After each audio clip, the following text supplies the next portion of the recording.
সূরা আলে ইমরান আয়াত 101 থেকে 110। 101। হে মানুষ, নিশ্চয় আমি তোমাদের মধ্যে একজন নবী হিসেবে পাঠিয়েছি, যা তোমাদের জন্য প্রমাণ। অতএব আল্লাহকে ভয় করো এবং আমার অনুসরণ করো। 102। নিশ্চয়ই যারা ঈমান এনেছে ও সৎকর্ম করেছে, তাদের জন্য রয়েছে পূর্ণ প্রতিদান। 103। যারা কুফর করেছে, তাদের সমস্ত প্রচেষ্টা ব্যর্থ হবে। 104। আল্লাহ যাকে ইচ্ছা সাহায্য করেন, আর যাকে ইচ্ছা তিনি হায়ানি করেন, তিনি সর্বশক্তিমান ও সর্বজ্ঞ।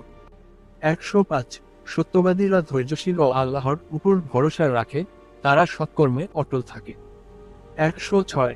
কাফিররা অন্ধকারে এবং বিভ্রান্তিতে থাকে, যারা ঈমান এনেছে তারা আলোর মধ্যে। 107। নিশ্চয়ই আল্লাহ তাদেরকে আখিরাতে চিরস্থায়ী শান্তি ও পুরস্কার দান করবেন। 108। কিন্তু যারা কুফর করেছে, তাদের জন্য দুনিয়ার ক্ষণস্থায়ী আনন্দই আছে। 109।